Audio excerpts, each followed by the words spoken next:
Do you remember this preset?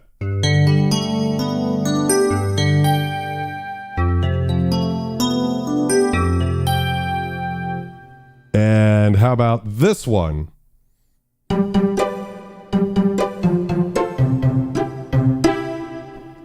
And what about this guy, one of my all-time favorites?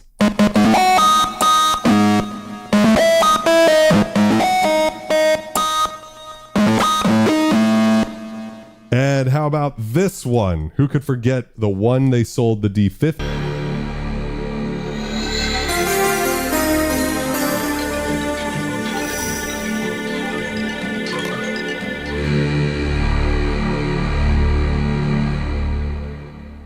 Hey guys, I'm Vulture Culture, and tonight we're going to be checking out all of the most famous presets from the Roland D-50 and its successor, the Roland JD-800. So this bad boy, the D-50, this bottom synthesizer here, came out in 1987, and it was probably used on more 80s hits than any other synthesizer, save one. And the Roland JD-800 came out a few years later in 1991, basically Eric Persing's attempt to fix everything that he didn't love about the D-50. For one thing, it's got all the knobs and faders built into it instead of having to buy a separate programmer. So tonight what we're going to do is jump through all of the presets, all of the famous presets, and sort of go over what makes them all great, and also comparing, say, for instance, this example, Fantasia,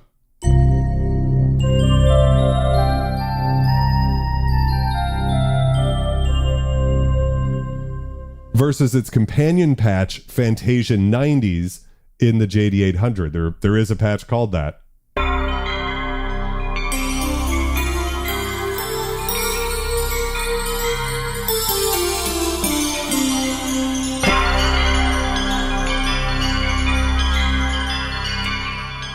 So immediately you could hear, wow, such a big sonic difference between these two synthesizers. And of course, this incredibly expressive, famous bell pad. I mean, it's just one of the most gorgeous sounds.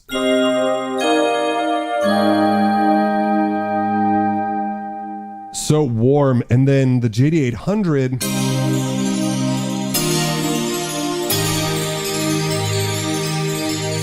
you could hear what they were going for in 1991. They were going for this, like, you know, synthesizers, digital synths were actually darker back then. The M1, which came out the year after the D-50, is really dark, like murky dark. And the reason is because DSP didn't allow for the samples that were used to make these sounds to really have that high-end fidelity. So the JD-800 was the first time Roland was able to create this incredible high end, and you just...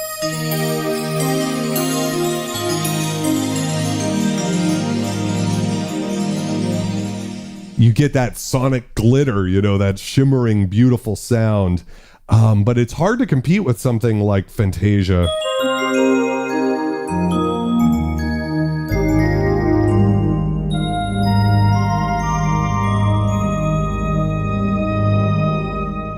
The low end, yes, Synsonic is so big on the D-50, which is why I've always said this is my favorite sounding digital synthesizer, because unlike so many others, it just sounds so warm and thick.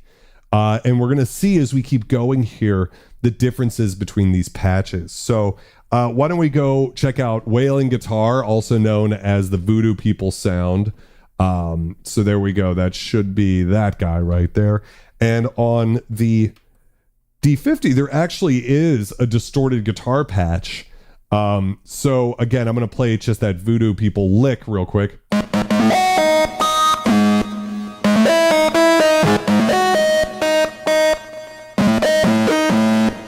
Just an incredible sound. And the D-50, I'm sorry, the JD-800 has a built-in distortion and delay, whereas the D-50 only has chorus, reverb, delay, those types of things. So if I play the same riff here,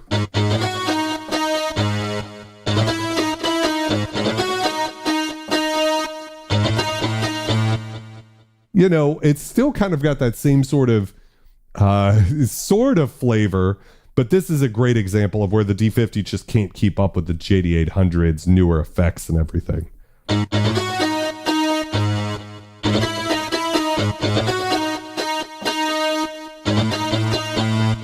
Yeah, so what do you guys think so far of these two synthesizers? I'm going to pull up another super famous patch, the Shakuhachi, which is everybody's favorite. And then we have a similar patch called Synthpipe Solo on the JD-800. So if you'll know this sound the moment I play it.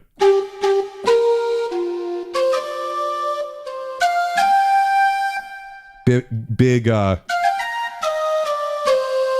loneliness vibes, right?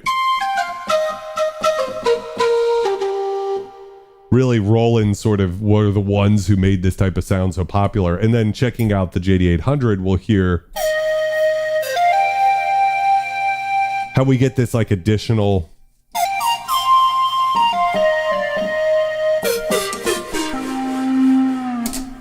this more glittery type sound again, right?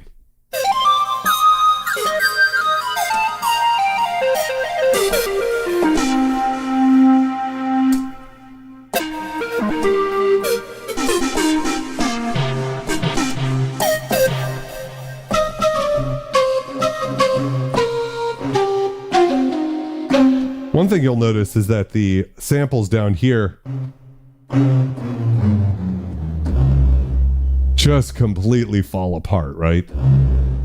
And that has to do with the nature of the D-50 really having some pretty low quality samples in it. If you're interested in how to program these synthesizers, by the way, I put the link in the description for my video. If I dare say, perhaps the best D-50 tutorial video on YouTube. It's certainly the most in-depth, a 3-hour course, basically masterclass on how to program both of these synthesizers, because they're essentially the same architecture. The D-50 is more complicated, so if you can understand how to, you don't have to worry about structures on the JD-800, so there's a certain way in which the JD-800 is kind of like a streamlined version of the D-50. But if you guys are interested in that, that link is in the description. I'm also running a special on Neon Chronicles, which is my sound bank for the D-50. So 64 brand new sounds, and that is 20% off right now if you use the code Eric Persing, all caps, no spaces. So ERICPERSING. Links in the description too. Codes automatically applied. That's there. Adapt. How's it going? How's it going, everybody? So that's a pretty good one. Why don't we go check out a very famous patch, Glass Voices, and on the good old JD-800 we have a similar patch called Spun Glass. So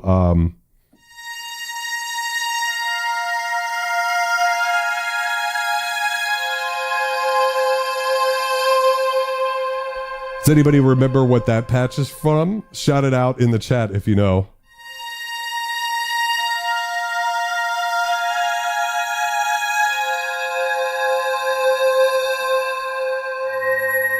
Let's try this one.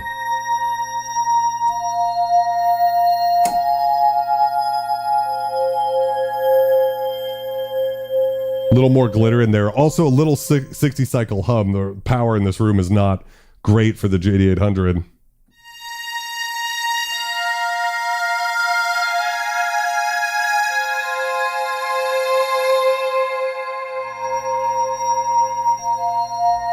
That's right. Dub Station and Crystal Love.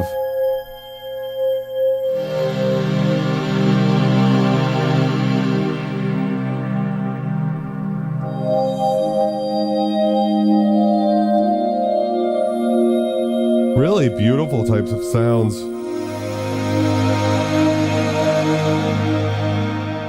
D-50 has more presence on this comparison. It's not completely fair because these patches don't match perfectly, but you know.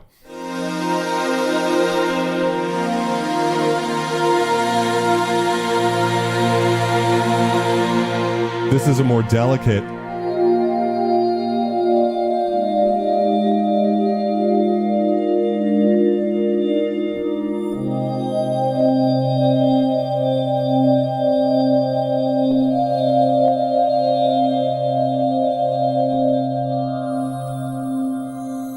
But see, you get that extra little stuff in there that wasn't really.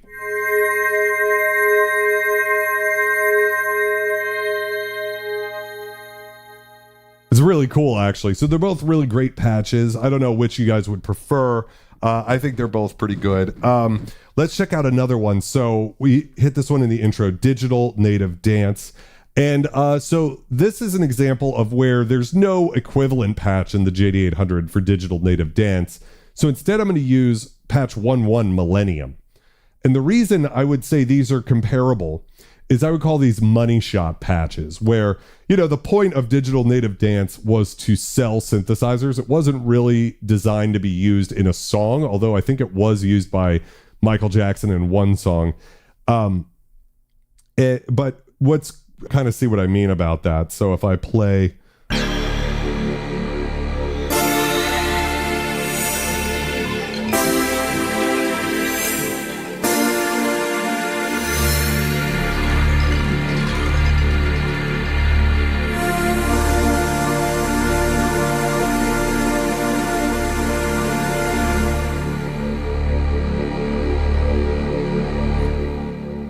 It's just so much, right? And it's so iconic that as soon as you've heard it once, it's like, it's kind of a dead preset because you can't get away with using it.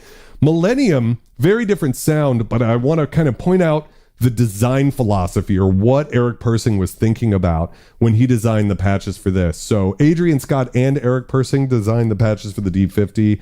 And to my knowledge, only Eric Persing designed the patches on the JD-800, the default patches. So let's try that same type of riff.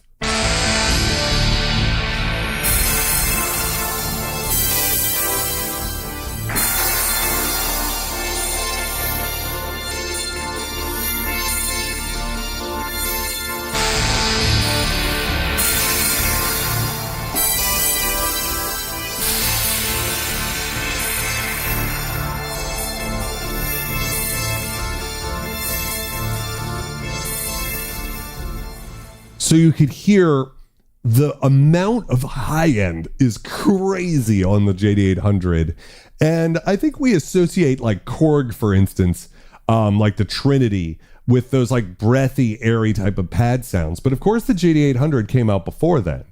The Wave Station came out the year before the JD-800. I have it just down off camera here, just below. You can't see it.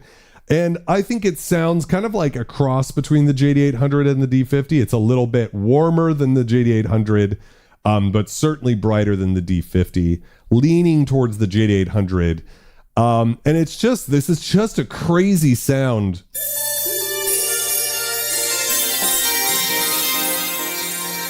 To open a synth up with.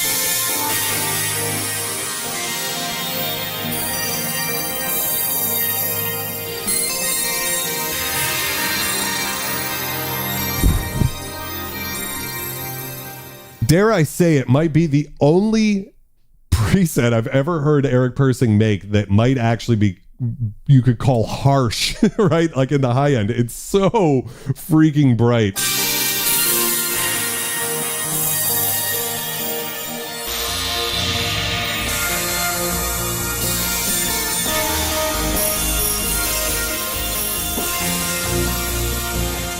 And then for a reality check, if we just come back over here and check out.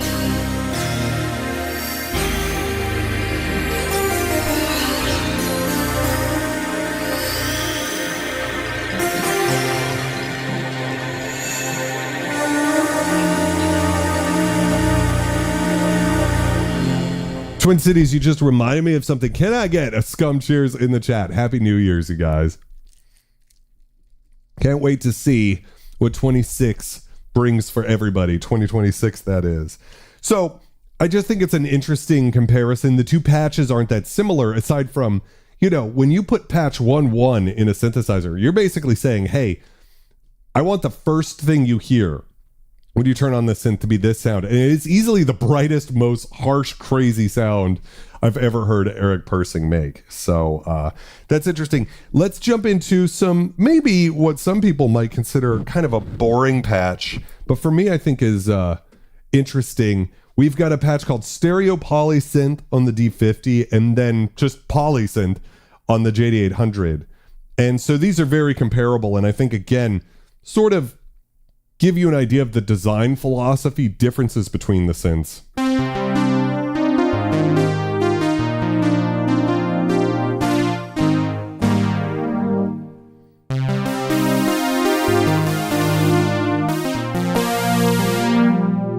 So again, there's like an immediate, really similar sound between the two.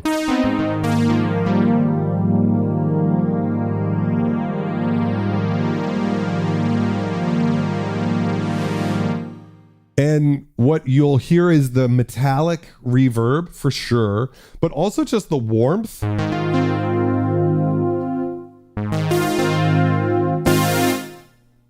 Also kind of metallic reverb, but nowhere near as much warmth, unfortunately.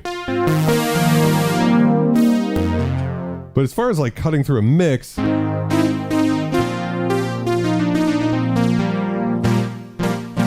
there's no doubt in my mind that there are some of the analog synths I have in this room that are much, much brighter than this,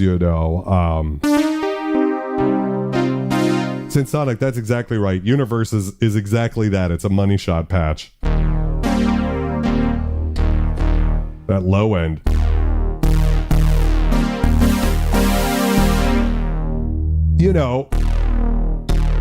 It does have a low end.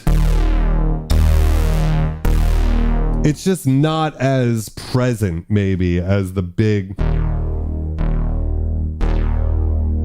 Yeah.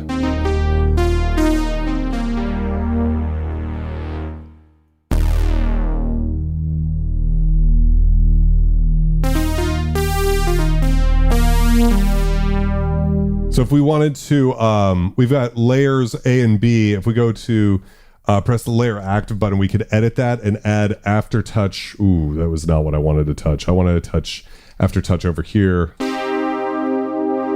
So we could add some aftertouch in.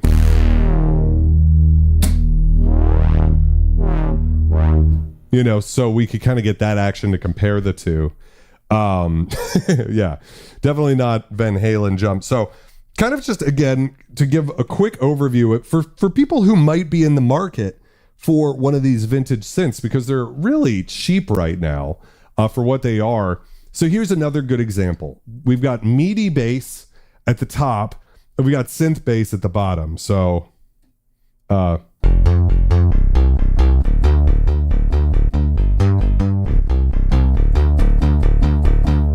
so we get that sort of meaty low end, and you can definitely hear the sample in there.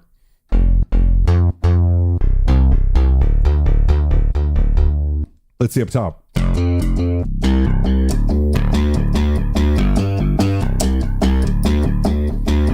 Kind of the same thing. You're getting that sample.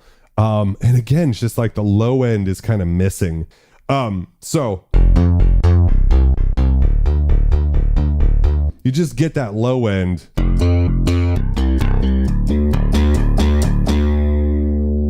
It's just sort of missing there on the top end. Twin Cities, does the D-50 have a triangle instrument sample? No, it's sawtooth and square wave only, if I'm recalling correctly. We could go in here and go to partial select 1 and choose the waveform here. Yeah, saw or square are only options. So that's what you're left with. Now you can filter the square wave to get more triangle-y type sounds out of it. But in general, it's saw and square. The square wave on the D-50 is capable of doing pulse width modulation, and the sawtooth wave can actually do, I wouldn't quite call it saw width modulation, like on the Alpha Juno or something like that. It's more like an octavy type thing that you hear. There is like a little triangle sample. I was assuming that Shane was saying, the instrument sample. I thought you meant like just the ability to do a triangle wave. I should have read that better. So if we want to look at the PlayStation sound, right? So that's something like that. Or layered, that's the startup sound. This is a Spacious sweep. And then the comparison patch that I have is over here to 2 classic sweeper. So let's just go for a big sort of polysynth chord.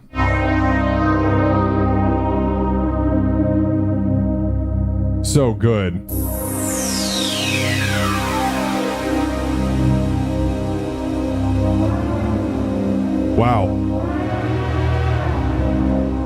Aftertouch on that patch bends the pitch, which you could do on the D-50 as well, but...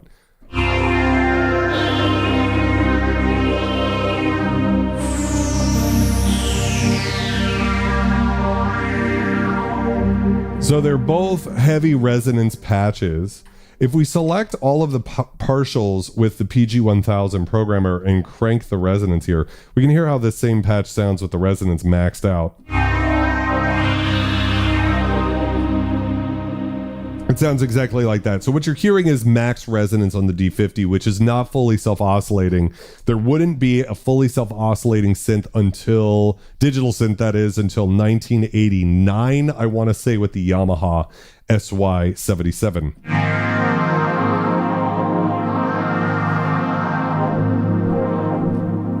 I mean, just one of the most beautiful patches, though. Responds to Aftertouch so well. So going back over to Classic Sweeper here, I mean, really quite lovely resonant character.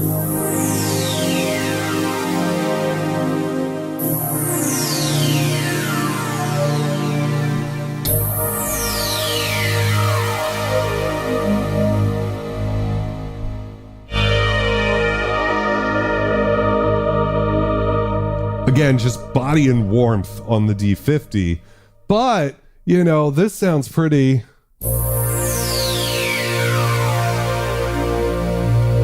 So if we want to edit the patch, just hit layer active and you'll see that we can select actually all of our layers at once there. So when they're flashing up at the top there, hopefully you guys can see that on the stream. That means you're editing everything. So why don't we just crank the resonance here to 100% and see what we get. See if it's more intense.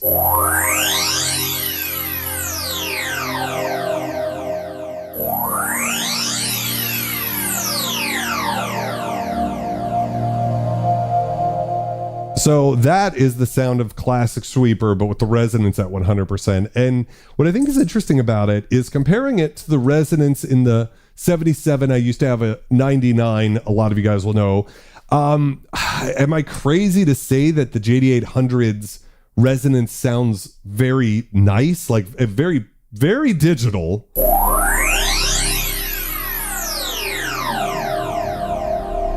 But like not crazy in a bit.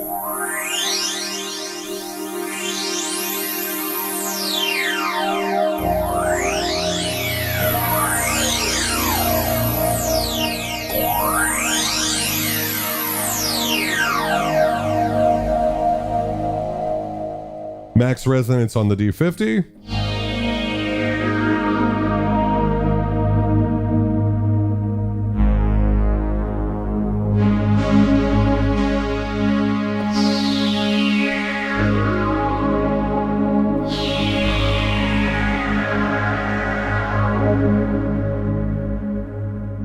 Aussie Rob, Swords and Synthesizers asks, what's the difference in the polyphony?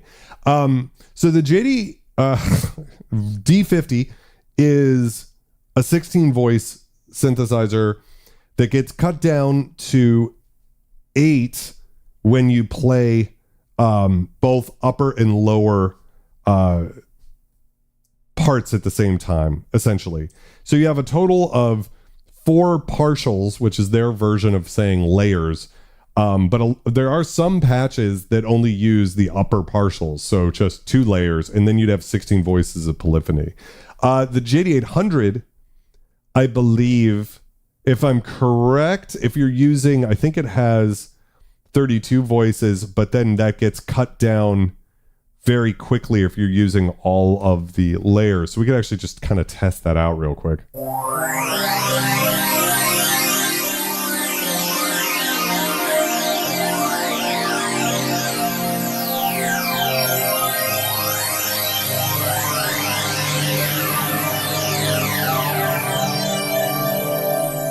It seems like I have at least 8 voices and all of the partials are active, but I was looking through the manual leading up to the stream just to refresh myself a bit, and I was shocked that the 800 seemed to have a little less polyphony than the 800, but it depends what their Twin Cities, are you a beer guy? Yeah, if I had to pick one style to drink for the rest of my life, it would be like a Belgian, either double or triple. It doesn't really matter. Probably the triple nowadays. When I was younger, I would have gone more for the double.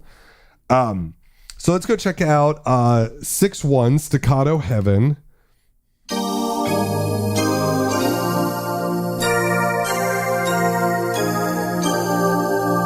One of the most famous D-50.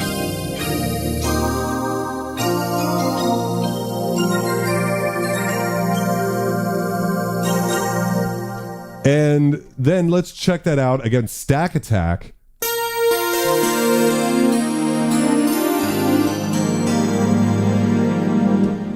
A much brighter, and again, D-50 has this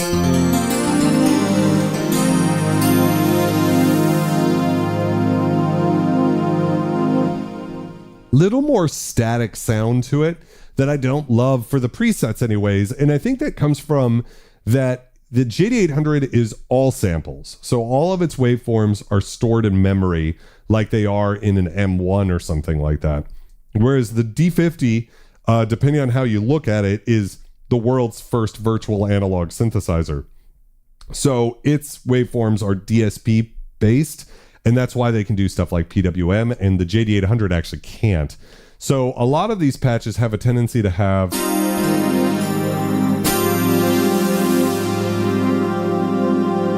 kind of a static oscillator sound, whereas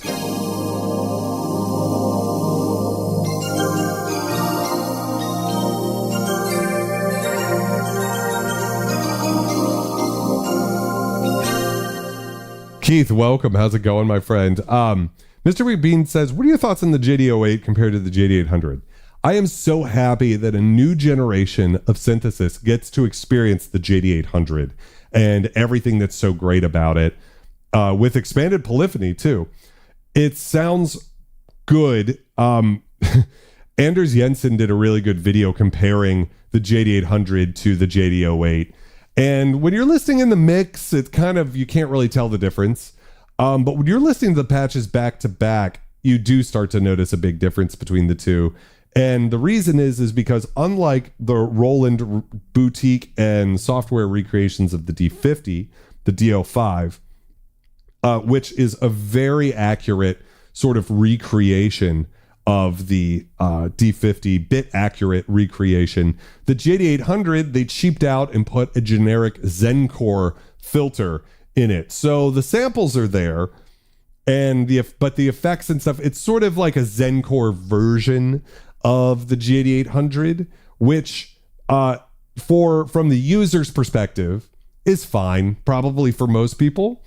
But for me, as I sort of feel like my role in this synthesizer space is to call bullshit on companies that really try to slip shit under the radar and sell, hundreds of products to people.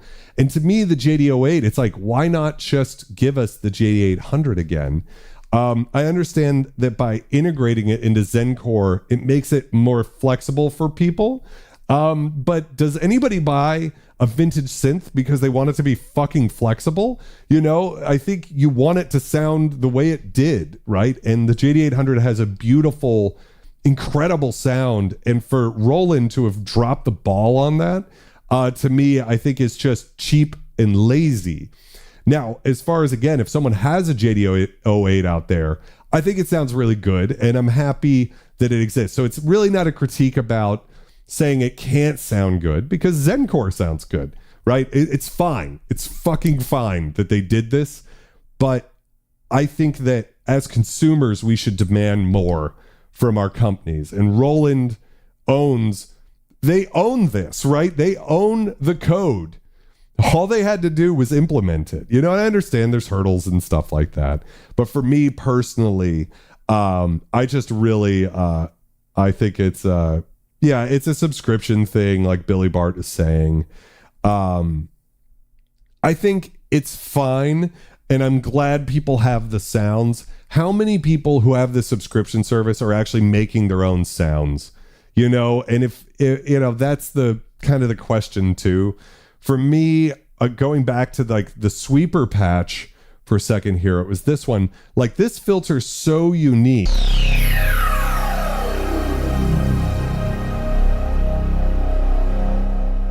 You know, I want that character. I don't want a generic Roland D Juno 1060 type filter sound.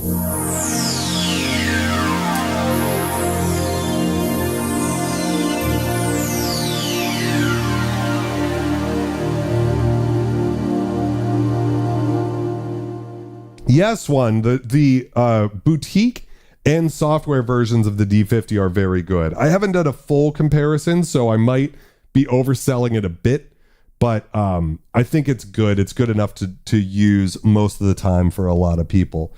Okay, Chorale. And what are we comparing that with? We're going to compare that with Perk Vox Stack. So another famous D-50 preset here.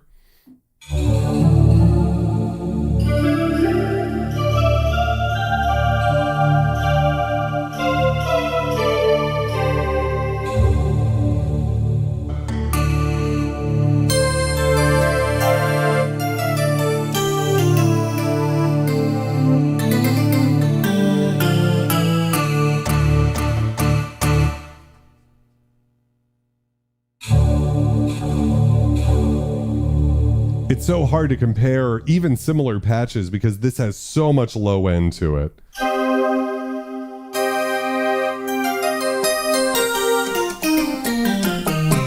I mean, for me, I don't love a lot of the JD-800 factory patches just because they do feel like they're missing the low end. And I haven't had the opportunity to go through and make like a Neon Chronicles Volume 2 where we, do a brand new set of patches for the JD-800. But when we get there, I'm hoping to discover that it can have the same low end as the D-50 because the patches certainly don't. Let's go check out Massive Pad. What is this? 1, 2, Massive Pad. Is that, no, that doesn't look like Massive Pad. Let me go find that guy.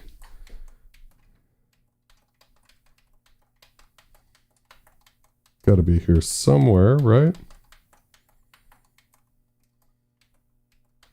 It's in the synth.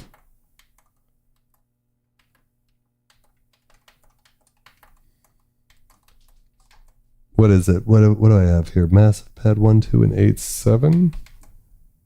Maybe I did it. 1, 2. Yeah, I think I did it backwards. Massive Pad's up here. So the JD-800. Another theme I want you to pay attention to is the D-50. All of the pad sounds are very fast. They don't have to be. I mean, you can make slow pads on the D-50, but I think at the time, think about what was happening in music in 1987. You've got bands like Till Tuesday and stuff like that. They're using synths in rock arrangements, whereas the JD-800 came out at a time as things were moving in more of like a ambient sort of way. So you can hear... And then this is Future Pad.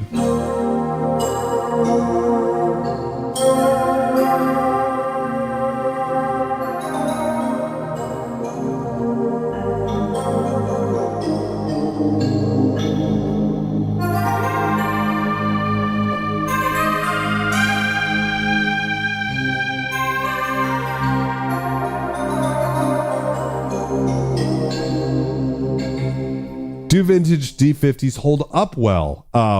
Yes, they do. Compared to your non-functioning, sorry to hear, Juno 106, where the VCA has probably melted.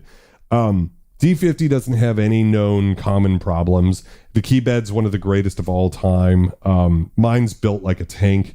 It just feels like an instrument that was designed to be toured with. The JD-800's, of course, famous for the red glue issue. So I should say that at the start of every stream. I'm glad you brought it up, though, Swan of Nutella, that if you go to buy a JD-800, just make sure it's had the red glue issue taken care of. I need a scum cheers in the chat. Can I get a cheers?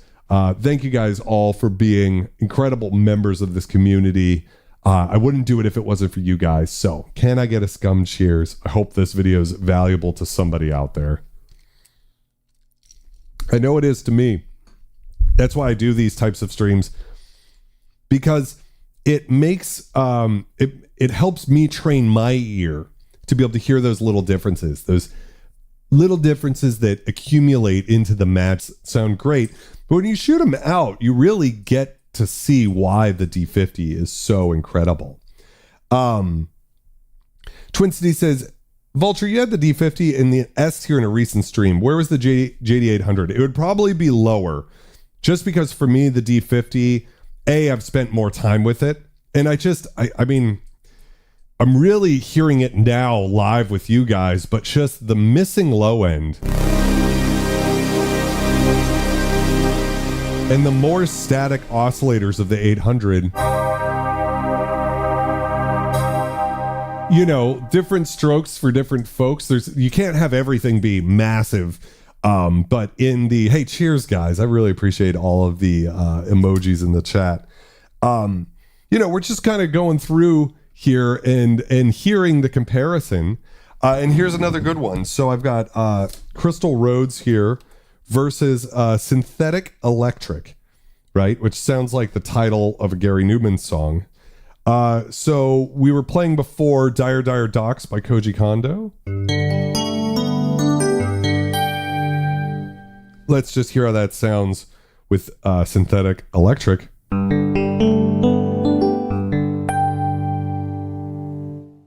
Really warm and beautiful. Now, in this case, I'll give the point to the JD-800, I think. There's just something so magical. So bright. I mean, when we're talking about this sort of DX7 E-piano type sound, it's just so big versus...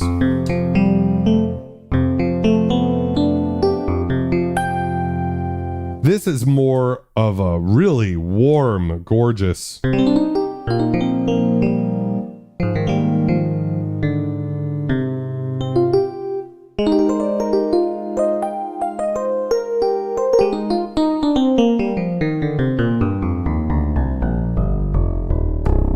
You can hear the sample fall apart, whereas still really holds up a lot better on the JD-800. So depending on what your sound is, sometimes the D-50 will let you down in this lowest octave. We actually use the joystick, which is something I don't actually use that often. We can maybe isolate the partials. Let's try it lowers.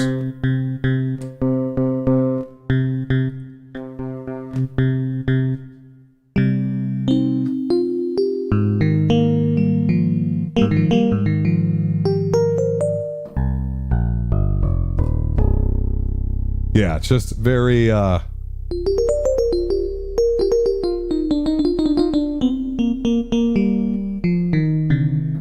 just thicker.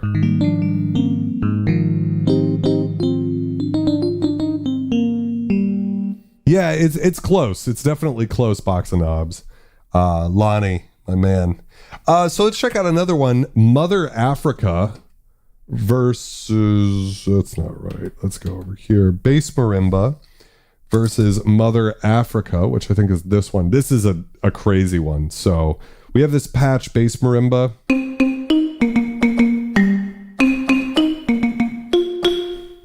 Versus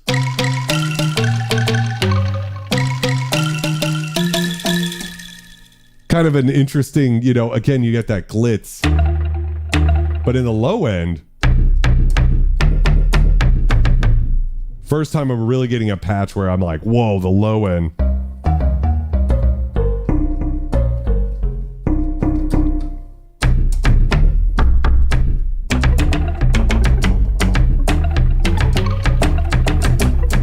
Kind of Diego Stocco Twisted Trees type of thing.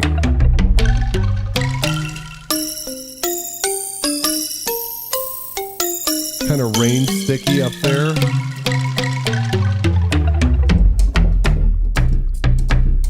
Bad Mother in the low end there. So I actually really like that one on the JD-800. Phil T says, the original patches on the D-50 are some of the best ever made. But the synth is very deep, and I have over 1,000 patches I can audition using the D-50 editor application on the PC. It's kind of deep. I don't know. Like, I think people make it out to be deeper than it is. It's deep enough that it took me 3 hours to do a tutorial. But on the other hand, it's kind of simple when you get your head around it. I think there's a few things that are complicated, like bias and stuff like that. But it basically functions like a virtual analog synth, plus just having that extra bit of synthesis in there. Let's go check out Stratomaster and Bass Street Blues. Let me see, where's the Stratomaster here? And we've got Bass and Strat Blues. So what we're hearing here is actually a really cool ability of this synthesizer to have different velocity layers controlling those samples, which might not seem like that big of a deal nowadays, but the D-50 can't do that type of thing. Over here on Bass and Strat Blues,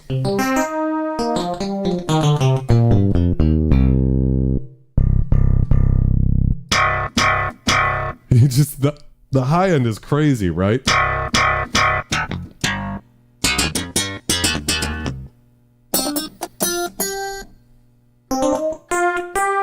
I mean, I would say that the 800 is a more realistic Stratocaster sound. Listen to the metallic reverb. I mean, I love the reverb in the D-50, but it is metallic.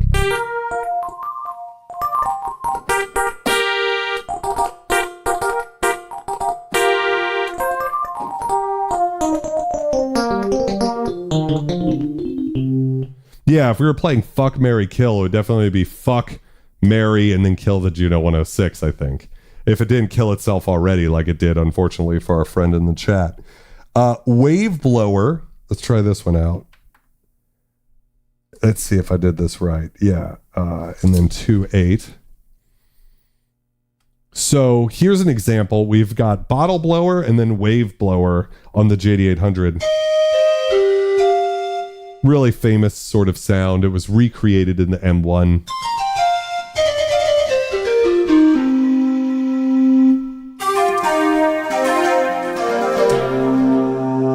This one is so cool.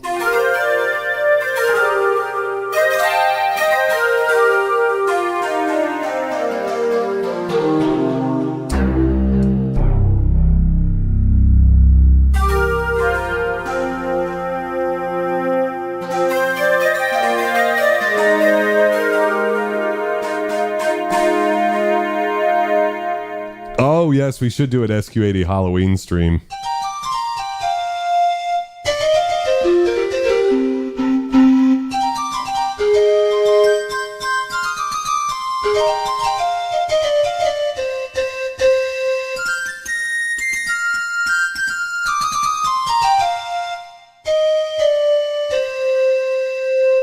Yeah, so you're right. We've got the D550, which is the rack mount version of the D50, and I've heard it sounds a little different. But the JD-990 is the rack mount version of the JD-800. But they did add more samples, and they added the ring modulator from the D50 back in to the JD-800. So if you're not familiar with the D50, it has a ring modulator in there.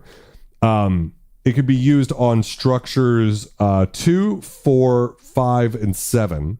Has a ring modulator layer. And it's kind of weird and not well implemented in the D50. In my tutorial, you can see a section where I'm using it.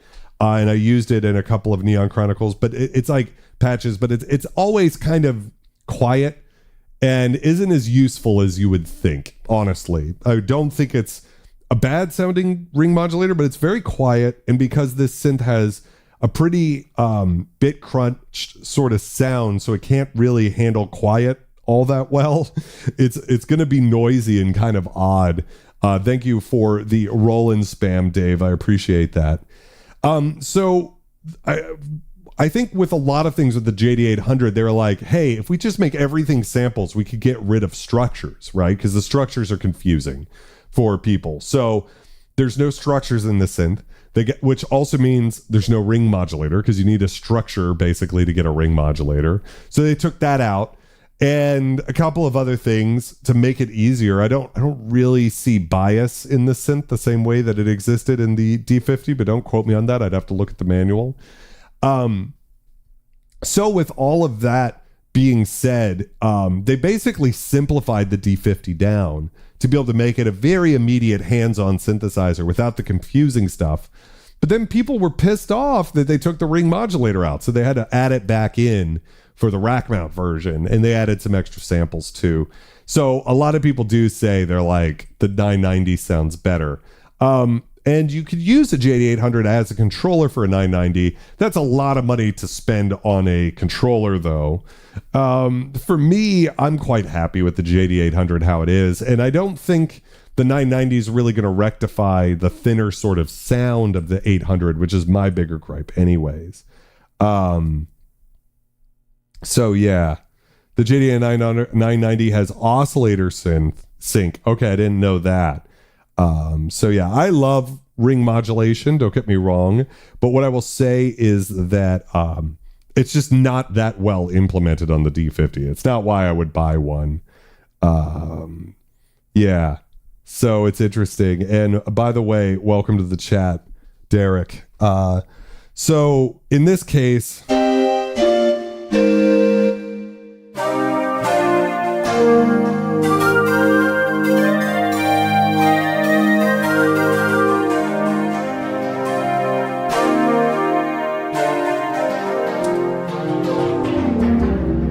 I really love the sound of that patch in particular. So let's just keep rolling right along here. Let's go to Arco strings. So I think that's 1/4 here, and then on the JD, yeah, it should be hybrid strings. So this is actually the sound that was used on the Twin Peaks theme. I'm not going to play it right now though.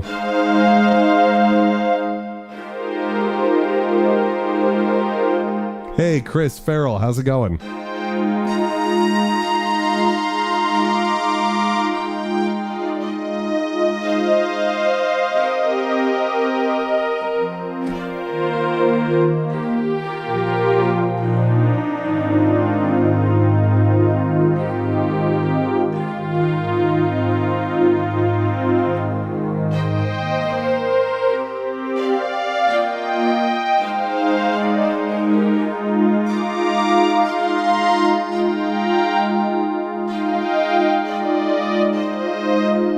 Well, what I will say about the red glue thing is once you've gotten the red glue taken care of on the synth, you're fine, right? And this one's got great aftertouch.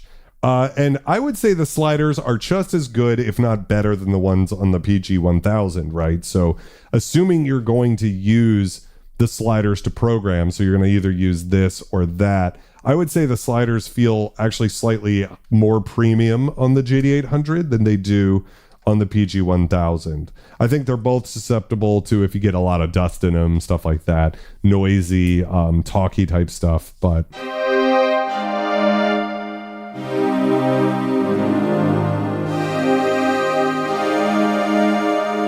now this is where the JD-800 really opens up, because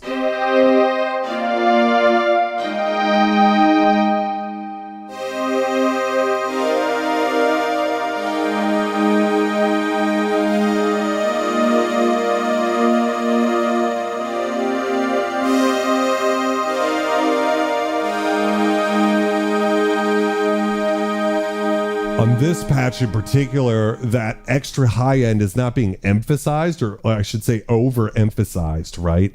And so what it's allowing this patch to do is have that breathing, sparkling high end. And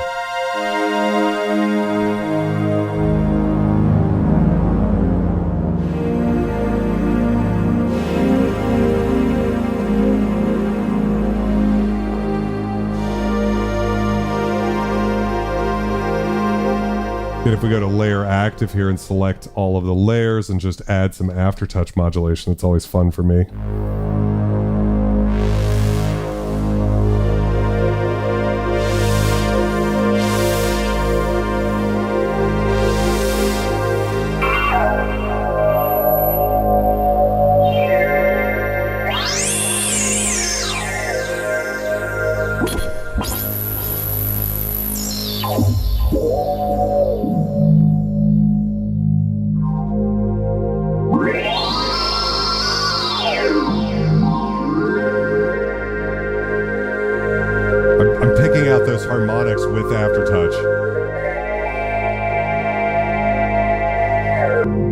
Just a totally crazy sort of sound. Whereas if I'm working with this and I just increase the resonance on this, you know.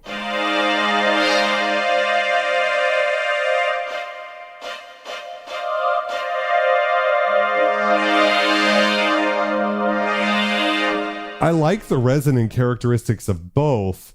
And you can hear in this example, if I bring the cutoff all the way down, you can hear just the attack samples. And they're not high quality.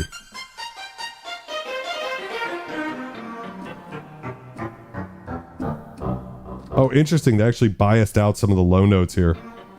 Notice how it fades out, so.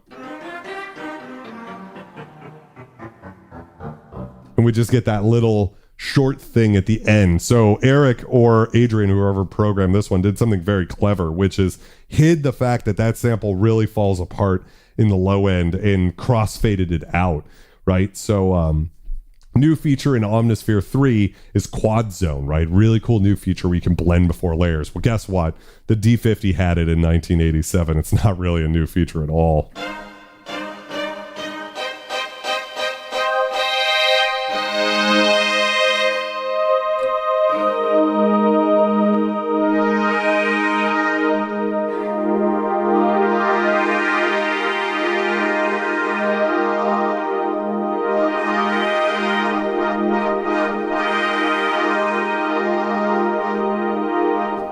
So, an interesting comparison, but, you know.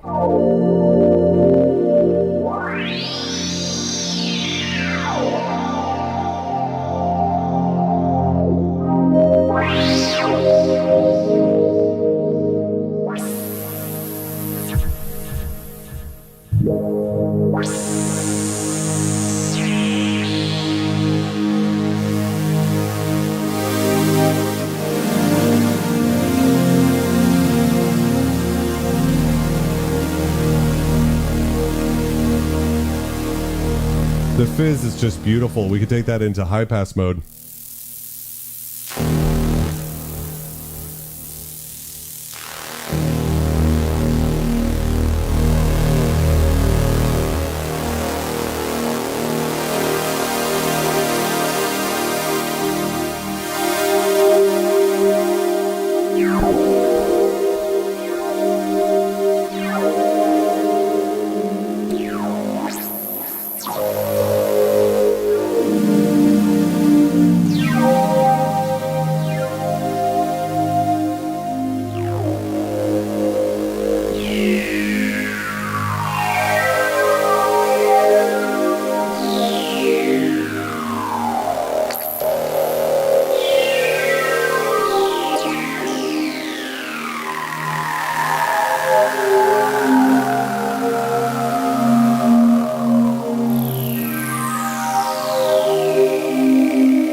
So really, really cool stuff that you can't do with the D-50. It's just not capable because we have just the low pass filter in the D-50, which I think sounds beautiful, but it does not have the same power as the JD-800's filter.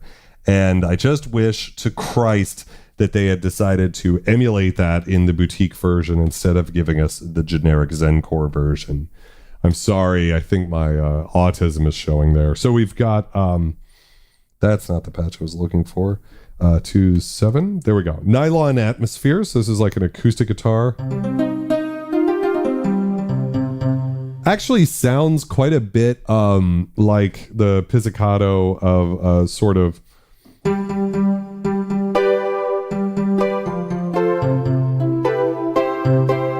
like that. You know, it's pretty... kind of in that same neighborhood. Probably use some of the same samples, but... one thing that Eric was able to do that I struggled with when I was programming patches for the D-50 is get those like vocally tones. Because one thing is people associate the D-50 with that like breathy 80s sound, but there's really no way to get vocally breathy type stuff. That was really the M1 that came out the year afterwards that had those great vocal samples, and breathy pads kind of became a thing.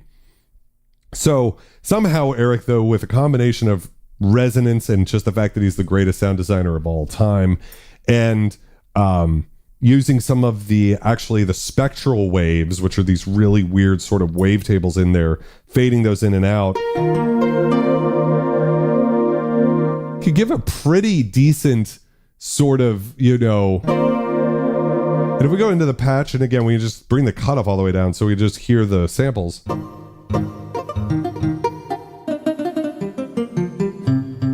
We can hear that's actually all that's being done with the sample there. And then the rest is all probably PWM.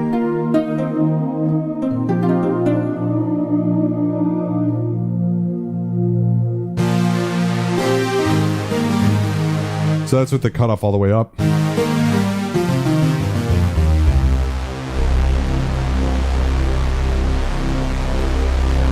Might actually be a mixture of sawtooths and square waves.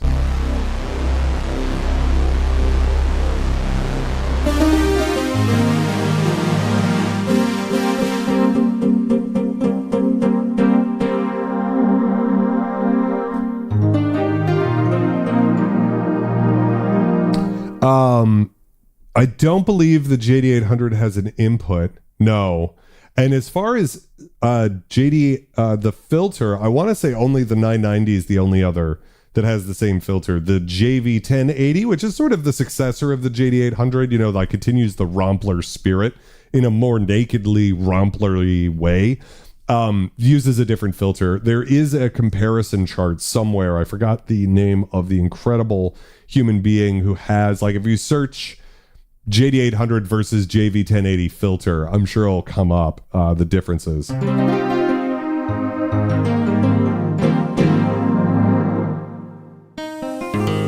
So now we move over to the 800.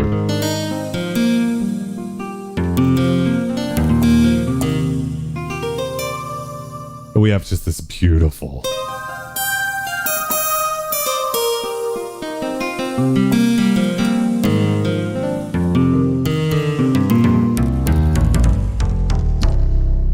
And again, it just really holds up in the low end. And the thing that makes the JD-800 special is it has these discrete components in it. So it's different, basically, cores for different things. So you've got the main sound engine, you have the effects, and you also have the key bed and everything. And what that enabled the JD-800 to do is have lightning fast touch response that the D-50 doesn't have. So I never notice it. But the D-50 does have some latency in it, which makes it a little harder to play for... I'm a terrible keyboard player, but for people who are great at it, right? They felt it. So that bothered Eric Persing. And so they did this kind of modular design where you've got different... I believe I'm correct in saying different CPUs doing different things in the JD-800. After this synth and the 990, they never did that again. Roland's it's all on one... for better or worse. And I think that's part of what gives this sort of more high fidelity sound. So we have two layers. I can mute them actually up here. So now we have just the nylon, which fades away pretty quick.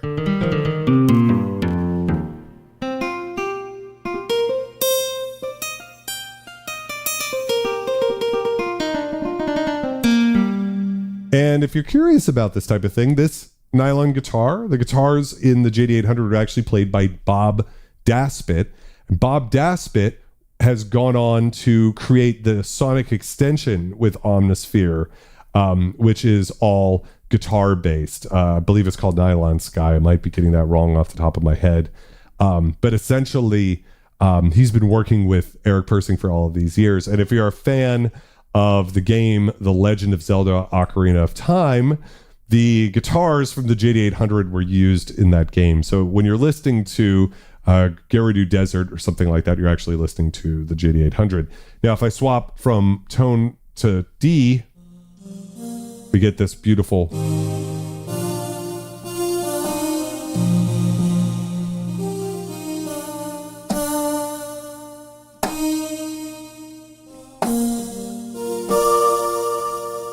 also kind of Dies away quicker than you'd think.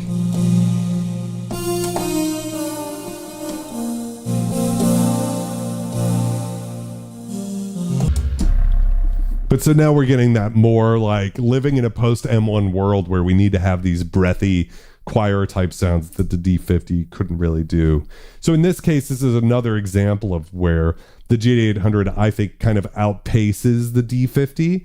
So, you know, where we're at in the stream so far, what my thoughts are, I'd be curious to know what you guys think. I need another scum cheers in the chat. Let me get that fucking scum cheers. Let me get it in here. Yeah, scum cheers, motherfucker. So, overall, if you had to buy one of the two, you probably can get the PG-1000 and the D50 together for around the same price or even cheaper than a JD-800 that has the red glue taken care of. And I think for most people, most of the time, the D50 is probably the way to go sonically. It just sounds so fucking good every time you go to it. It's like immediately satisfying. Having said that, the JD-800 is going to be easier to program, capable of more. And where it shines, when it can do something the D50 can't, and this is such a good example, you can hear how that's like a polysynth sound underneath that little sample. Whereas up top, this really is a beautiful, convincing.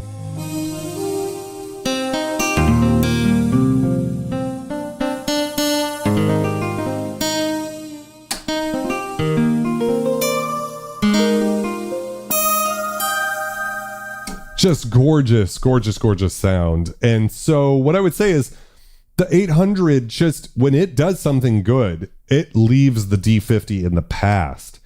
It's just when it comes to like kind of the synthesizery side of things, the D50 still has it there. Nothing wrong with being Cali sober. I love sober people raw sharpness, so nothing wrong with that. I'm drinking Pathfinder right now. There's no alcohol in that. That's okay. Nothing wrong with that. Okay, so we're going to go on to one that I'm shocked by, which is Soundtrack.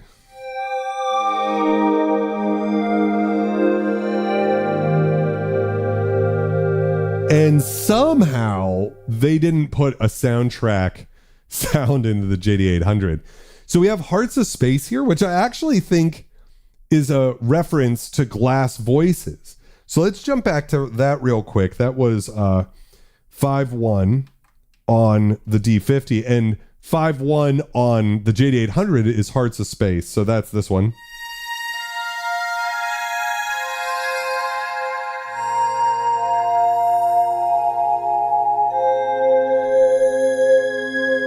I actually think it sounds more like In This Neighborhood with Glass Voices.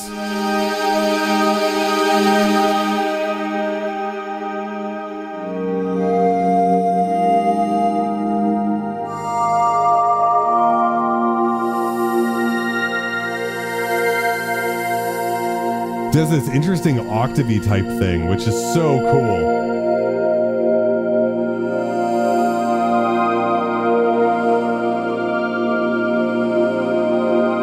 I mean, come on, right?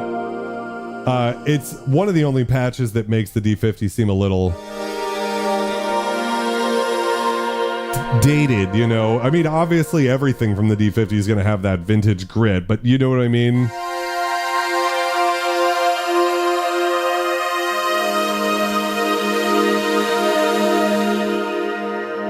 I just feel like the taste level here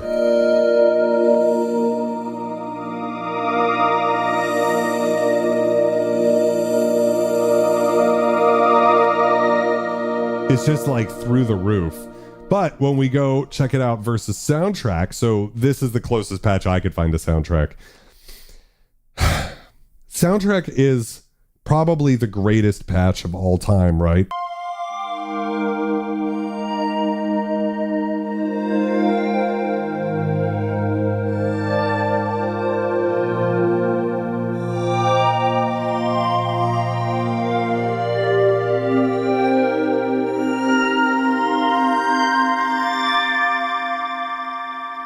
Synth Lord had kidney cancer this year. So sorry to hear that, man. Down to 1 kidney now, so I have to be careful drinking alcohol. It sucks, but it is cheaper. More money for synths. There's, I've said it before on this channel. I don't want to get off on my soapbox here. There's, like, you're not missing out. That's one thing that I will say. Like, I love to have a drink along with the rest of them. Certainly gotten plenty fucked up in my time. Any of my friends who make the choice to do something better for themselves by not drinking, I think that's awesome. Whether you're Cali sober, or you just don't drink, you don't go to meeting, you know, whatever it is. I just think it's great when someone stands up and makes a good choice for themselves, whether it's not drinking or, for some of us, getting blacked the fuck out, you know? But yeah, you're not missing anything.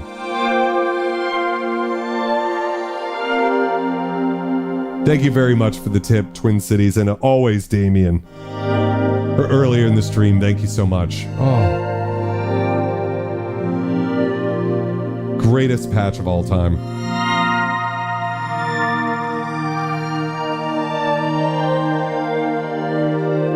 Torben said it well, though. The D-50 stood the test of time, and its own instrument, like a Rhodes or a Wurlitzer, there's nothing like it.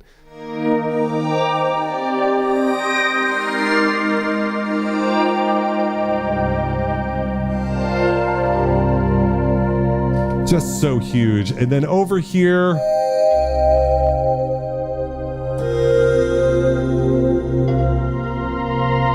I think it does have kind of the bigness. I just wish. So what do we have here? So if I turn off the layers, what do we have? Then layer B, layer C comes in later. D. D's actually off by, so what I'm going to do is go and only edit D and then go to the waveform and just pitch it up. Let me see here. Let's pitch it up by 7 and see what happens. If we get kind of closer to that.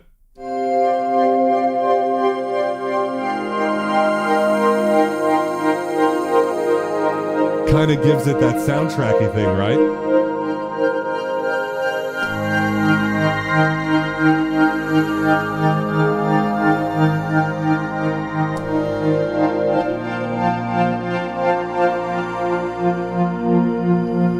Or we could edit, you know, C comes in later. So why don't we bring that up to 19, right? And then we'll go turn D off.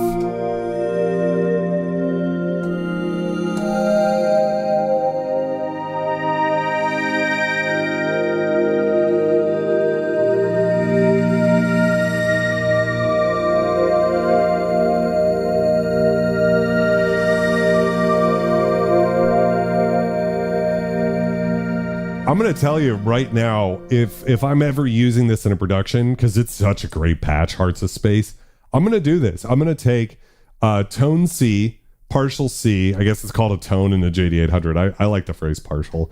And I'm going to just pitch it up from 12 to 19, which is 12 plus 7, right? So that's giving you that fifth.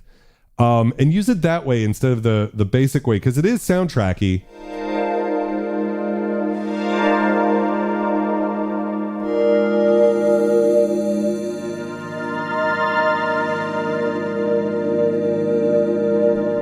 I think it kind of, you know, fixes it.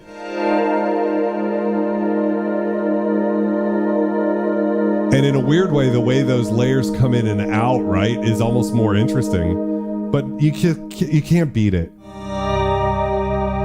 Oh, it's so gorgeous. It really is.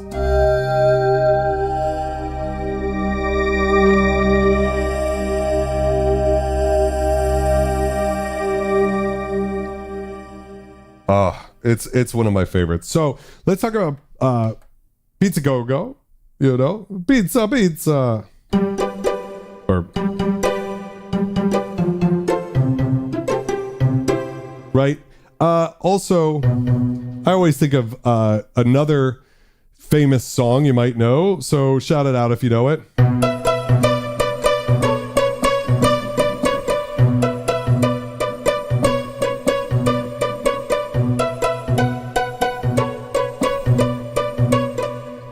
right? Insomnia by Faithless, right? It's just one of the biggest anthems. I mean, for me, it's right up there with Voodoo People, right? Up to defining that era. And what's interesting is they actually used the 990 for that. So there's a 990 patch.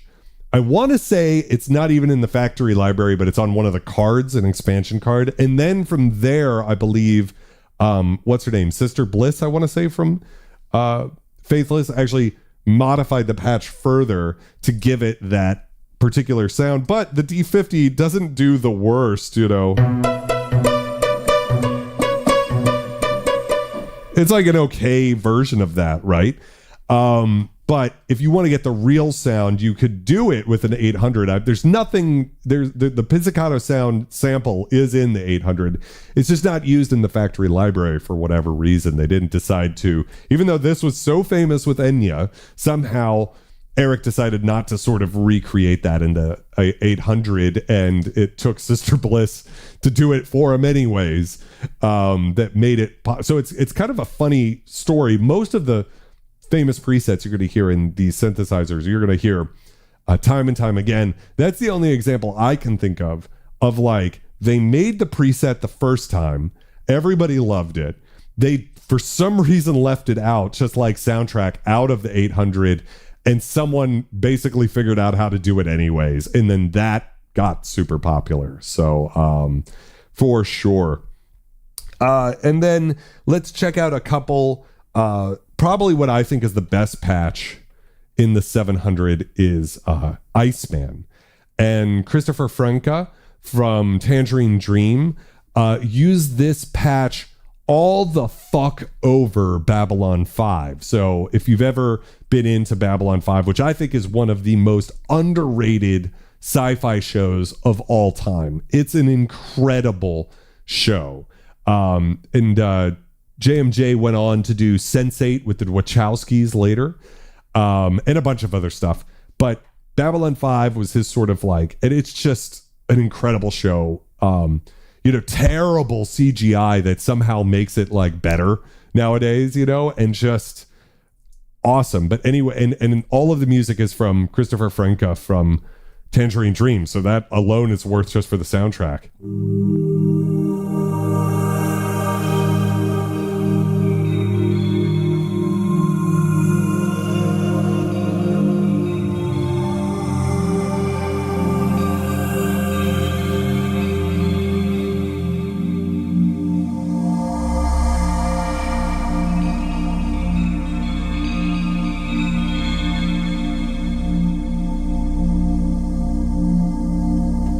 So we get these wonderful, I think it's really a mark tree, really, like, you know, those little bells that a drummer has by the side of them. And if you play the sample up high,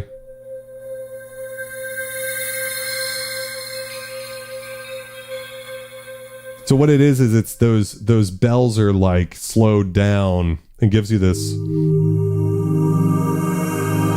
oh, it's just the best.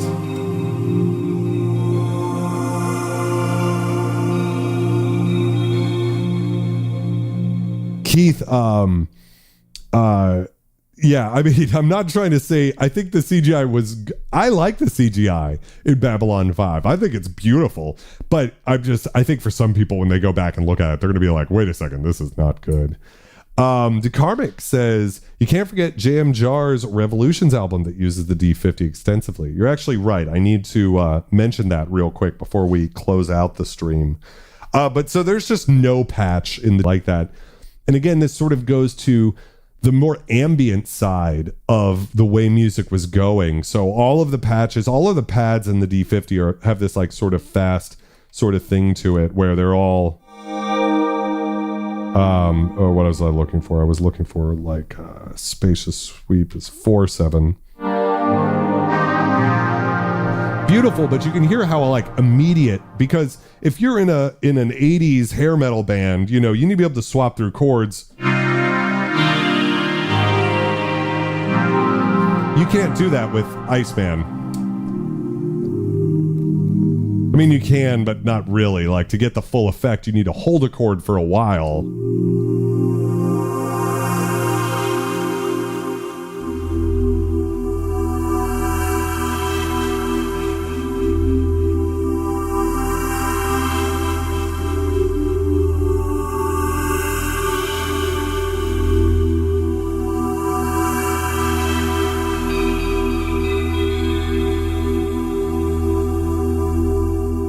and that's just not what you're going to get. It doesn't have that slow evolving thing.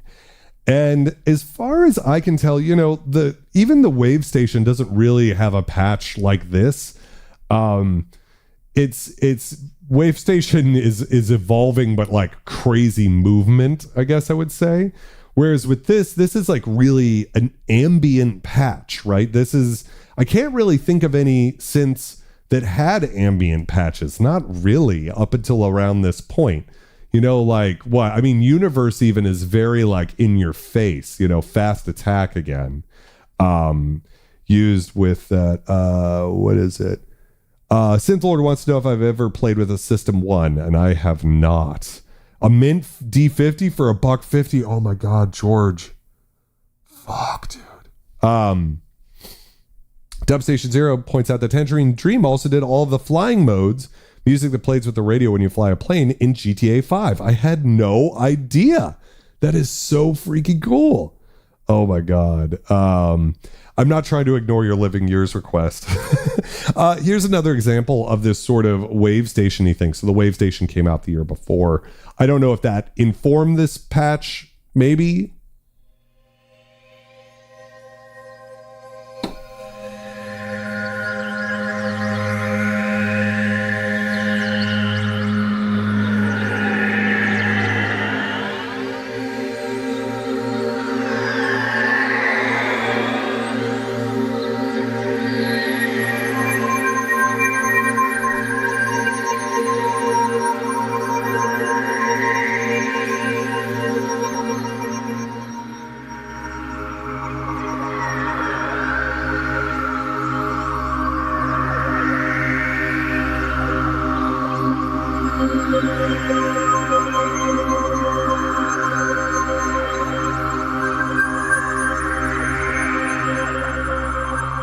So if that's not like one of the most gorgeous patches ever, right? And that's just going way, way beyond what the D-50 could do. Greg, thank you very much for your donation. I appreciate it. Thanks. Always wanted to hear your opinions on these two Roland synths back to back. Would love a video of programming the JD. I want to do it. I don't want to do it as a live stream, and I've been getting bogged down with these videos, whether it be for synthesizer manufacturers. For instance, like I worked on the factory patches for a synthesizer that's coming out soon, or doing stuff for Guitar Center. I've got a couple new videos coming out that they're kind enough to sponsor. So I really want to do a tutorial on the JD-800. However, if you want to learn it in the meantime, before I do one specifically, the tutorial for the D-50 that I did essentially is a tutorial for the JD-800, because the JD-800 has the exact same basic architecture. You know, if you look at the printout of the TVF envelope here, right? And it's the same printout over here, more or less. And it's all you have to do is remember that the structures don't really matter. Output mode doesn't matter on the JD-800. So it's just simpler, for better or worse. I mean, for me, I think it's much better because it's more immediate. You don't really need to know how to program it to be able to look at it and basically understand what's going on. This controls your mutes, whereas on this synth, you actually have to hold this back to which sounds you're listening to, which is confusing because like this is flashing now while I'm holding partial mute, but now I'm editing that. I could be editing something that's muted, right, and not hear it. So they fixed that. Like that's a confusing way to do things. Once you get used to it, it's like fine. And also the way that you have to select, like if you want to use a blue parameter, you have to select upper, and that's common to two of the patches and stuff. They just made it really simple with the JD-800 compared to the D-50 in terms of programming. But so my tutorial will get you there if you're in a bind. Like if you want to learn it quickly, watch that, but just use your JD-800 and follow along, and just forget about some stuff like that I just mentioned. So yeah. Now let's go to, hopefully I can do this in the internal. Oh yeah. So here's some of the sounds that I made, and this should be kind of closer to the, what is it? Maybe down here.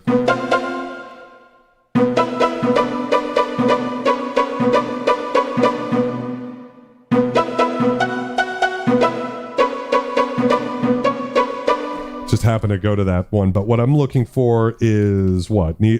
Neon Chronicles. Where is she?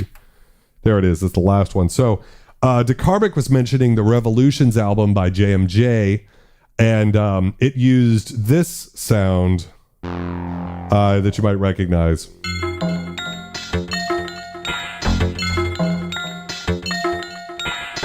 Might have done it a little higher up, maybe something like this.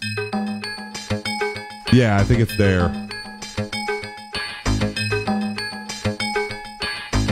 So if you want this sound, it's in Neon Chronicles, my sample, my patch library for the D50.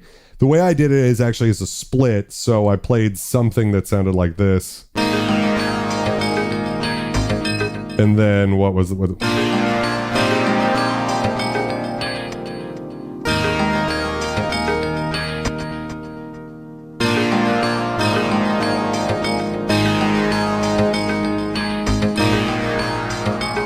Yeah.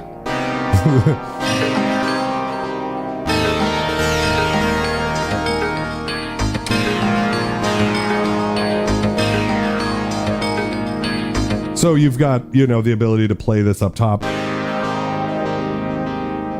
It sounds like it's a delay. It's actually an LFO that's caught on a sawtooth wave that's causing that sound.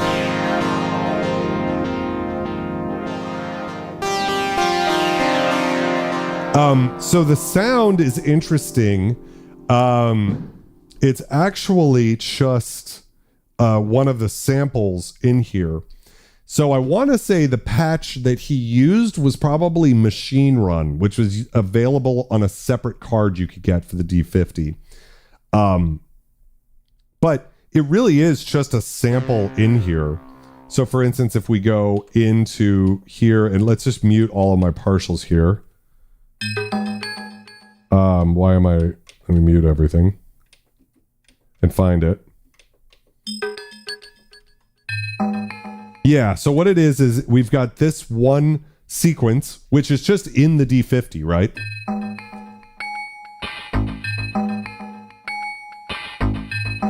We're using a sample right now, so I could just change that, right?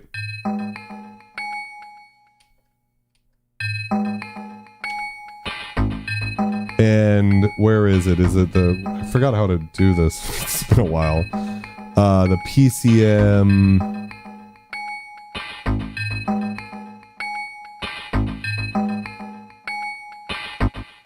Where's the fucking, how do I select it? It's been so long since I've worked on it.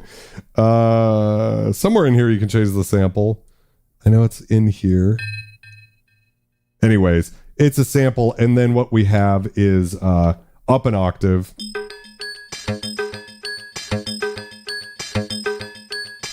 And then if you play them both together,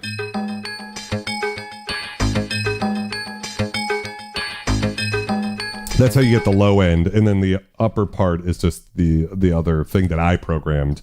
Dale Lauschman said, if you had to pick one, D50 with PG-1000 or JD-800, it would be the D50 for sure. For me, it's my baby, you know, having made so many patches for it. And I just think the synthesis is more interesting and bigger and warmer sounding. However, the JD-800 is never selling either of them because they're both so great in different ways.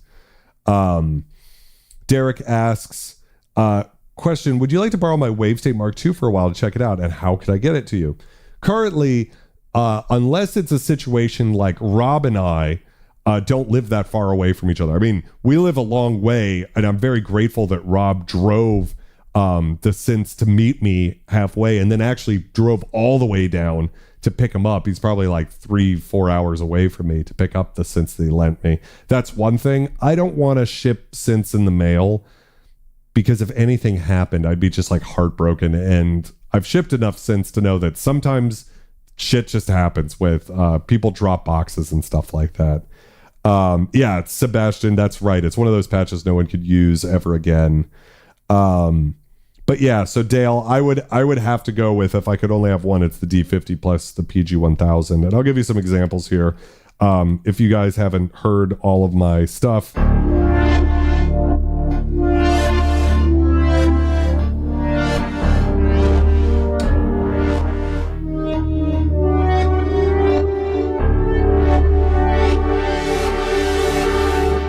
That's Neuromancer Blues. Here's another one.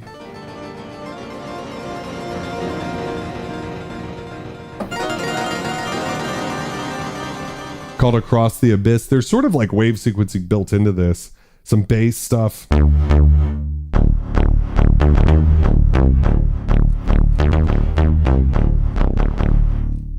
Just the way it can sound.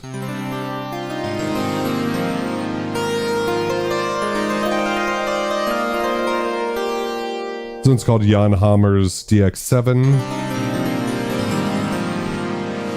I'm actually named after Jan Hammer. My middle name is Jan.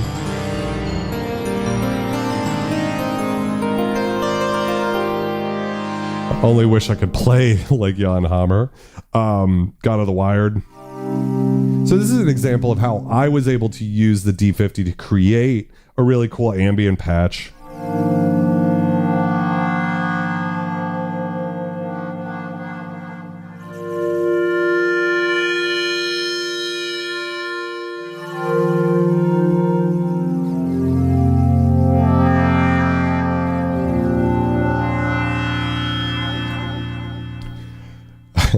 Shane says, I'm sorry, blame my histrionic Nicks and exuberance on the power of the D50. Thank you again for the donation. I really appreciated you guys. Wish I could play notes.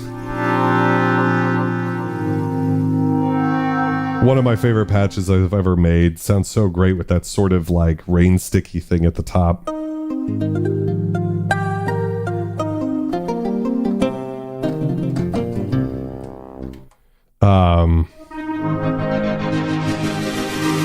Here's another really cool one that's sort of like granular. And again, if you want to get these patches, this is Neon Chronicles.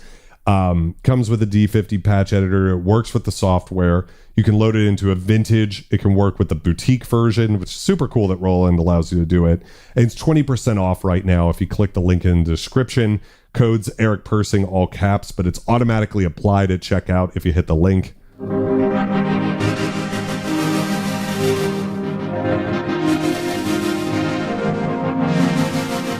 It's sort of like this granular cloud.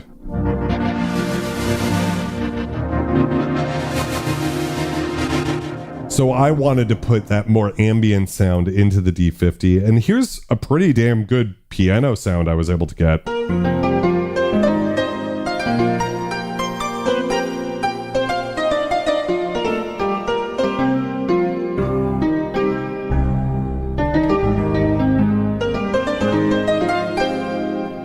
Very big and beautiful. A couple more here, and then we'll call it a night.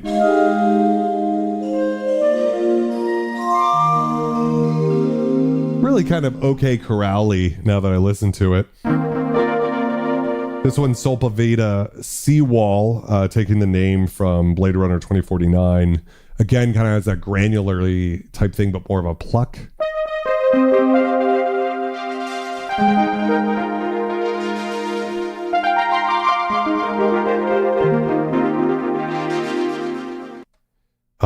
Source bass based off of my Moog source I used to have.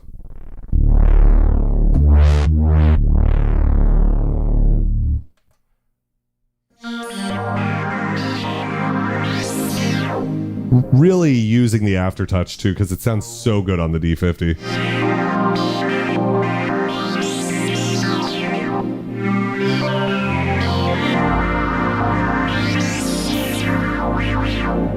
Oh, so good. I know these are my sounds, so I'm not trying to pat myself on the back here, but it's more like just the D50 sounds so good.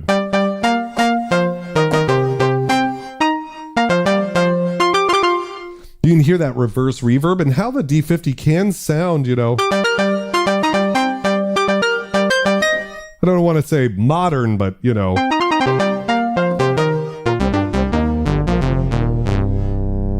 Kind of a different sound than you might think.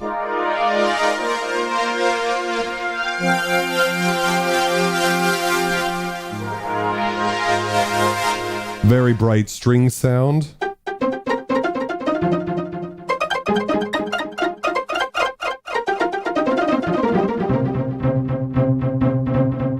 Pretty much, Damien. Pretty much. I'm not much. I'm actually gonna try to take some lessons soon to help the stream be less painful for people who can actually play. This one's called Borealis Keys. I think it was a request from Aquatic Borealis in the chat.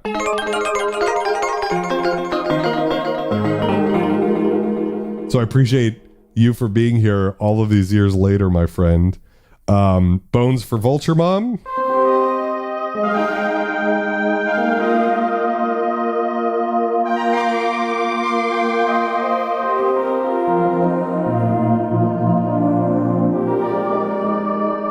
And I remember making this live on stream and being like, the patch was not sounding that great until the thing about the D50 is you got to use the EQ and the effects. And then all of a sudden it just kind of comes together.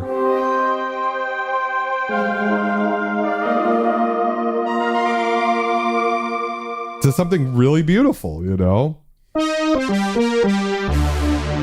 Kind of a unison type thing. Machine Storm.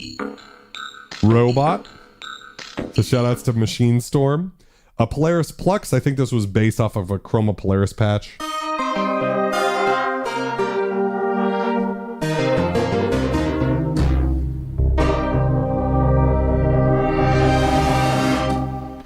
Again, not necessarily going to take you there. Dub Stargate, this is definitely named after Dub Station Zero.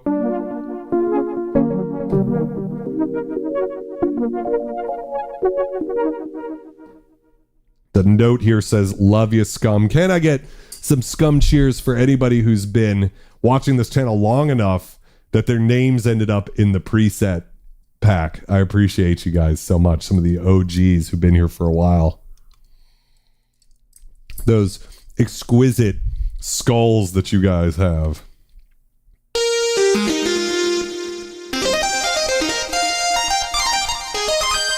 Wanted to do some, you know, some more stuff that's, you know, usable. Mind Idiot. This is using the ring modulator.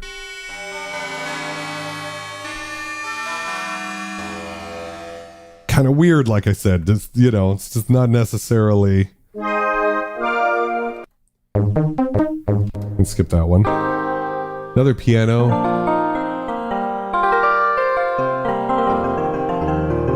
Kind of a different sound to it. Haunted E piano.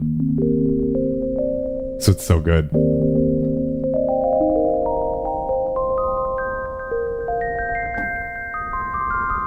Get that weird low end noise in there. Bass.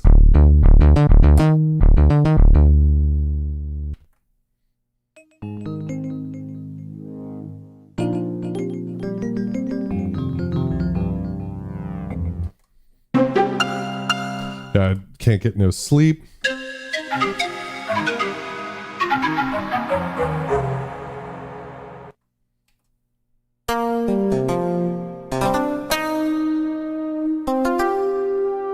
This is a really cool acoustic.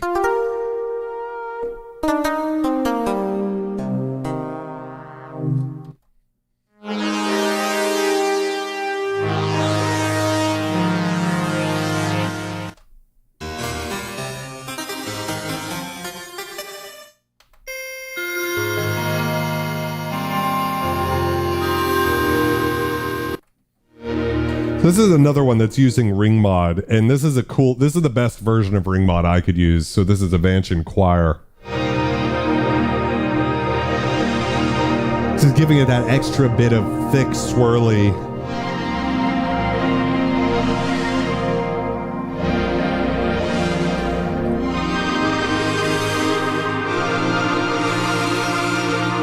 And I still do this for like GeForce plugins and stuff, where if you see a Vancian in the title, it's sort of a callback to this patch.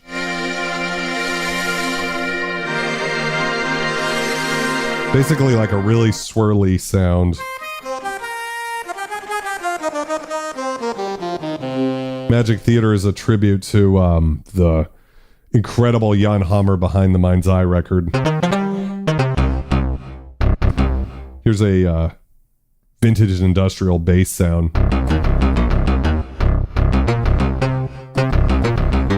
Lots of crunch to that.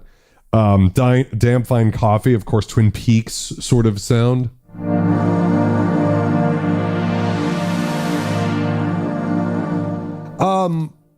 I would say that the D-50 is a full-on subtractive synthesizer when you're using you could use PCM samples, the synthesizer, or the ring modulator, depending on what structure you're in.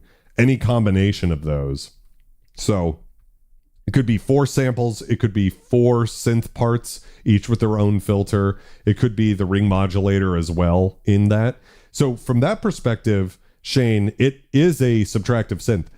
On the other hand, if you mean can it like do analog, I think you're hearing some of my best examples of analog type sounds, but no.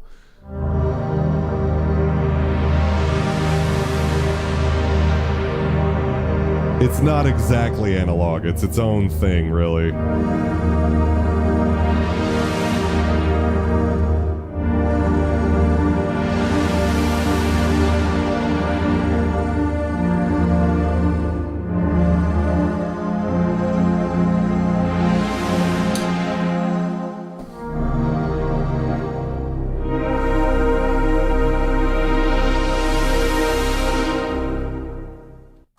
So good.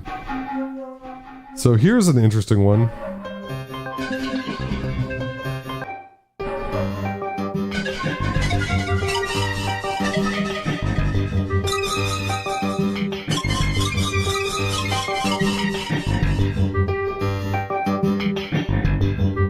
Again, using those sort of wave sequency type sounds.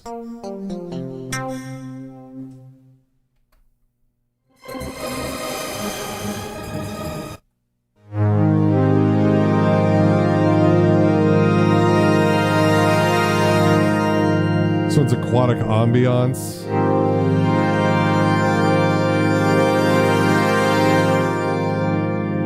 Just excels at these types of sounds. Huge. What's interesting is if we go back to where was she? We're looking for that guitar part. 2.5 here. This patch is actually closer to the Stratomaster. That type of sound, except with a lot of delay, right? So this is as close as I could get to like a choir type sound with it.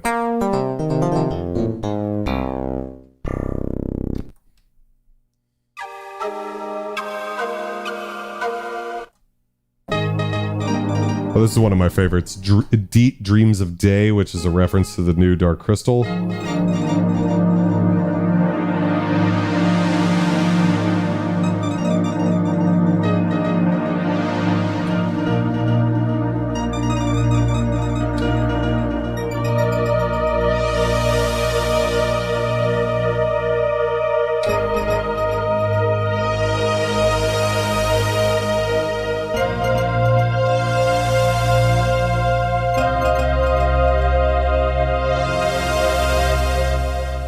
Really fun one.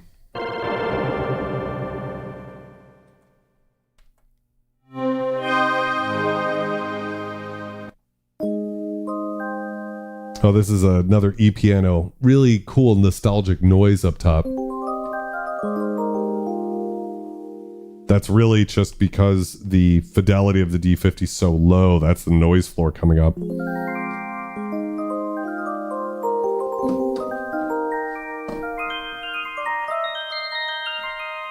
This is more like a ballady, twinkly version of the DX7.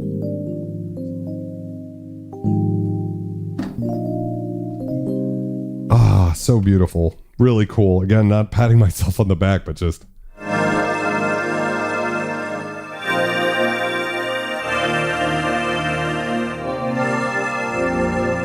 Just think the D-50 sounds so great. Little more piano action. Oh, this one fucks.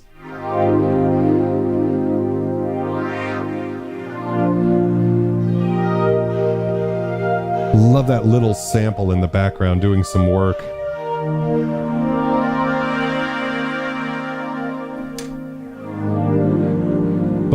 you know, comparing that with the resonance of the JD-800 earlier,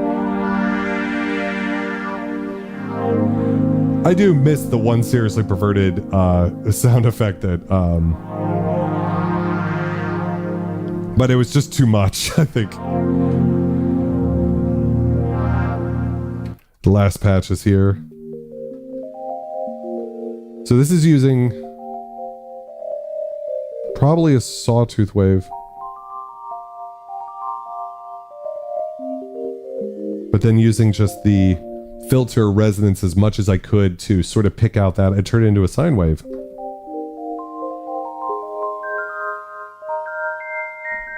Really beautiful sort of analog sound. This is like the best analog patch I came up with, I think.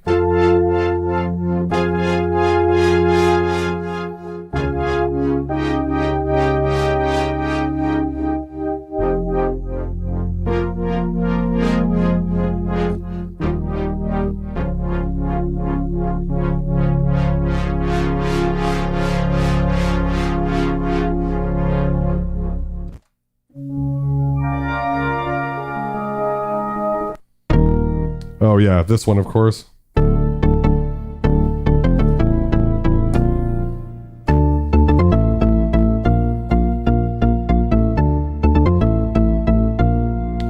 Really kind of that, but I really like this version of the... So big and meaty.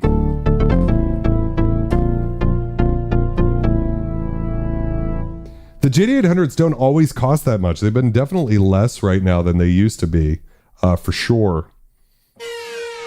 So this was one of those wave sequencing ones too.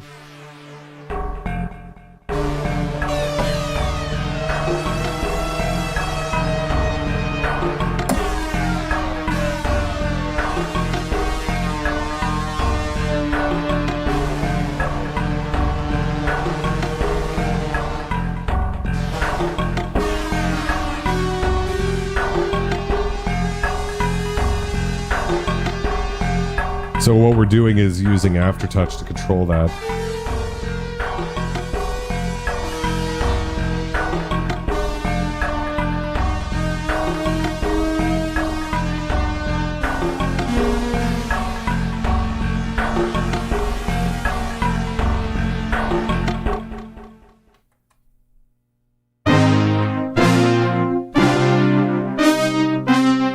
Achieving blip, right? We were just talking about sobriety.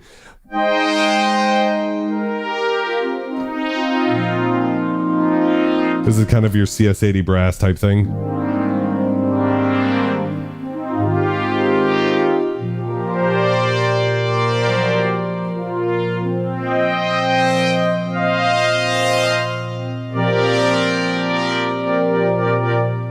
And last off was Neon Chronicles, right?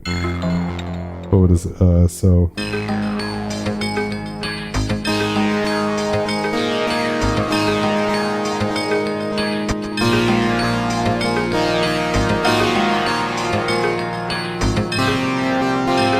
what? The stretch was too much.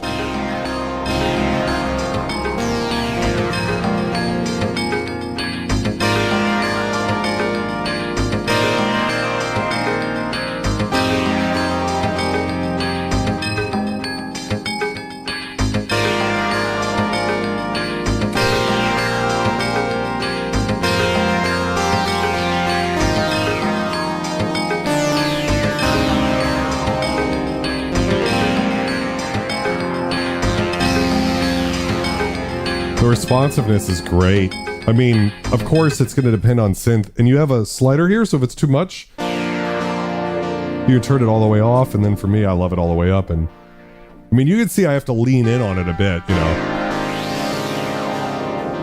But it's not, you know, for me, it's great. I don't even think I've had this one serviced. I think this is just the way I bought it, and it's still great.